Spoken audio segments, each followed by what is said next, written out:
Hello and welcome to another episode of Creating Cultures that Outperform.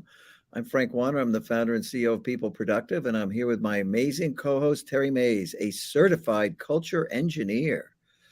I hope you've been joining us recently when we've been covering the 7 ways to motivate people without money. This is episode number 4. We're going to be talking about impact.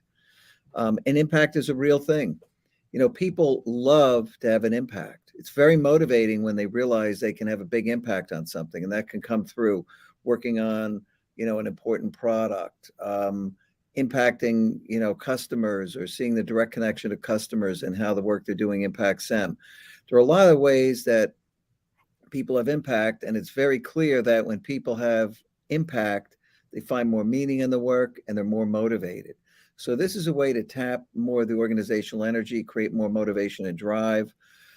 Impact is a real thing, and I think many leaders miss the opportunity to explain to their people when they're working on something, what is the impact? Because oftentimes they have the big picture, they know better.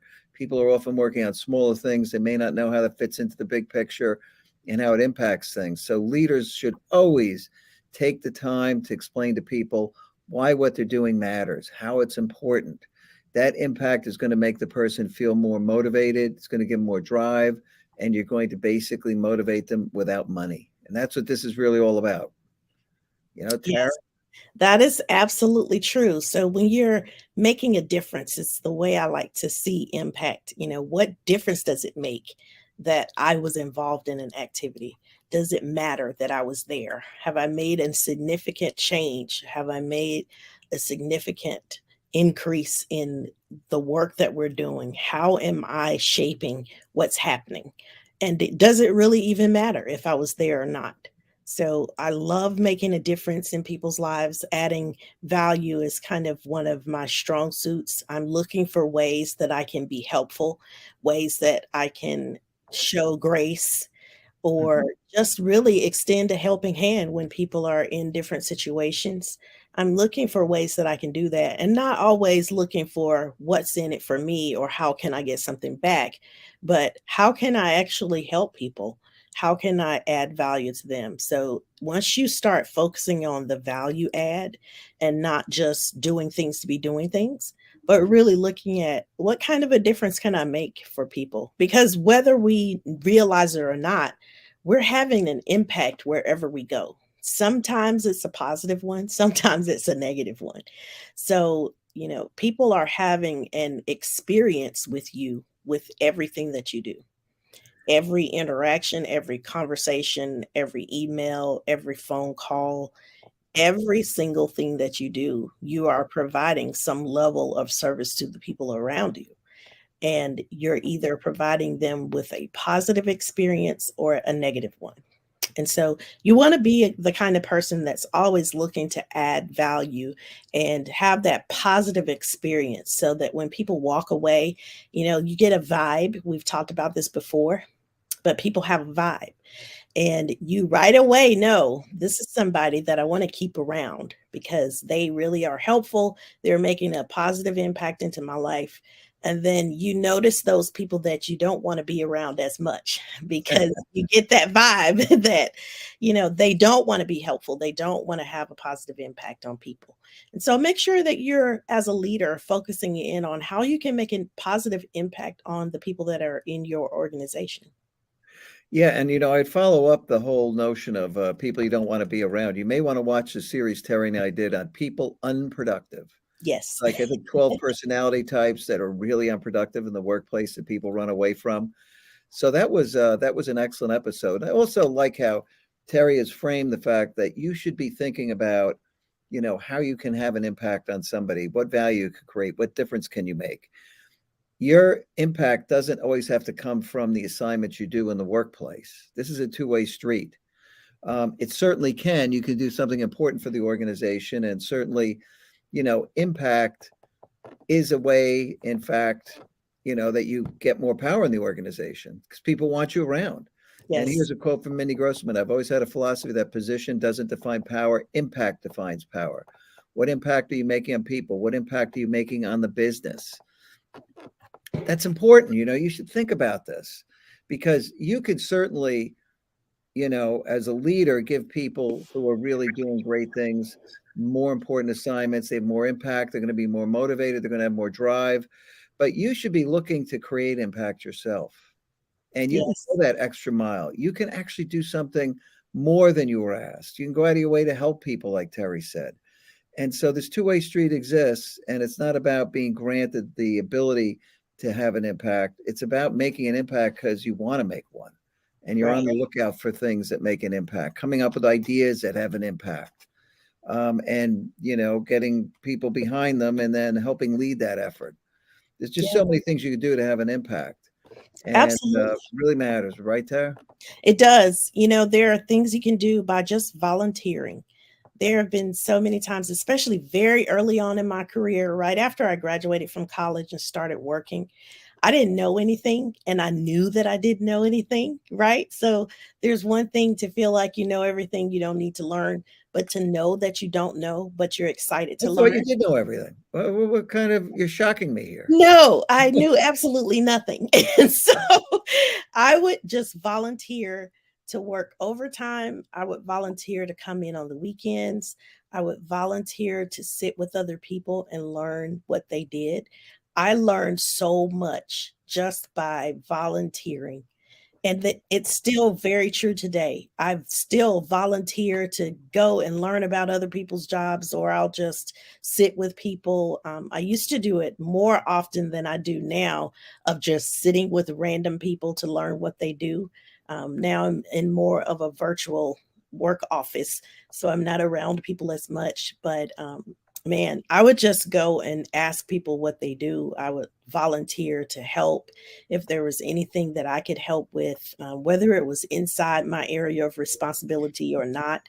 I was just excited to learn, and I'm still that way to this day. I just truly like learning about things and how they work.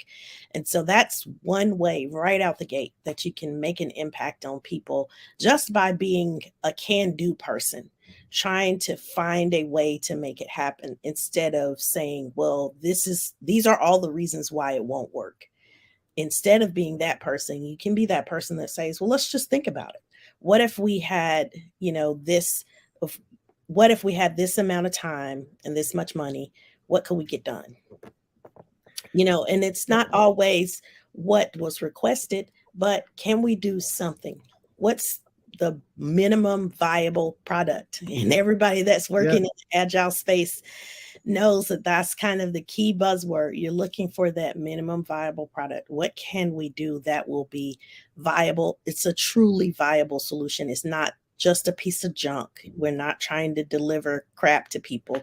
We actually want to make sure that we're doing something that's truly going to help them make a difference. Yeah, the minimum viable product, when the person sees it goes, wow, that is really minimal. Yeah. You got to avoid that. But I think that when you're talking about impact and helping people find it, they have to find it on their own, no question about it. Be helpful, do the things Terry says. Um, you want, as a leader, you want employees to know what they're working on and why it matters. That's really important. You want to create situations where people feel they've had an impact. So if you look at that progress principle, the Amabile study for Harvard, people feel much better when they've made progress. So that means you want to create some milestones and you want to celebrate milestones so that people feel they did have an impact on what was happening. If you could tie what somebody's doing to the organization's mission, purpose, and goals, that's going to elevate the feeling of impact that they have about what they're working on. And if you can connect them to the customer, like I said earlier, I think that's really important. It's going to make a real difference, and they're going to just immediately feel they're having more impact. So find your own sources and ways to make an impact. And as a leader, help people find the impact in what they're doing, because that's going to motivate them even more, which is really important. It's going to make Yes. a difference. It will. And even, if it comes down to being able to find areas where you can improve a process or make things simpler for people, more easy for them, so that they're not just spending a lot of time going through a bunch of different documents trying to pull information together. If you can pull that information together and summarize it in a way that makes it easier to consume, Those types of behaviors are really helping behaviors that go a long way. And people notice that. When Hmm. you come up with, we used to do it all the time with different cheat sheets for how to do certain things to get the job done quicker. How can we share that information with more people on the team, make things more readily available, spend time with people that are maybe not in your area of expertise. So I'm in IT and I spend a lot of time with people all the time that are not IT people but need to use technology for their job. And so I'll spend time with people helping them with, their Word documents or Excel or PowerPoint, simple things that nobody has asked me to do that. But because I care about the success of that person, I want them to be able to use the tools that are available to them. So I'll spend time, 30 minutes here or there just working with somebody that needs a little extra support. It's not within my area of responsibility, but I want to add value to that person. And they know that if they come and ask Terri, she's going to know the answer or she's going to know where to go get it. And so Yeah, I've kind of built that reputation of being that person you can ask questions and get an answer. yeah, and So that's a we know real, that real person. impact. Yes, That is absolutely. a real impact, no doubt about it. You're, impacting many lives in the organization. And, Terry said, wow, I was always learning stuff. Well, you find the people of impact are the ones who are always bettering themselves. They're advancing themselves. They're helping others, like Terry said, which is really important. They understand who they are and they try to work on things more connected to their own individual purpose and who they are. So they're more motivated and animated about the things they're doing. And so you could think about this, people, they embrace critique. Mhm. They're no problem getting feedback. They like feedback. They want to actually, better themselves. And that's one of the mechanisms for doing it. It's not just about learning, it's learning more about yourself and where you can improve. They share their knowledge freely, they help uplift others for success. And I think, what Tara says is true. These are real ways of having influence that turns into impact in the organization. So, how are you impacting the business? Think about that. And, when you can connect what you're doing to the impact you're having, it is motivating. It just feels much better. And that's why leaders, if you want to motivate people without money, this is an important thread. It runs through so many different things. Yes. And, it's going back to that old thing where everybody matters. Everybody really has a value that they can add to others. They have a purpose. Everybody can have some level of meaning with their work.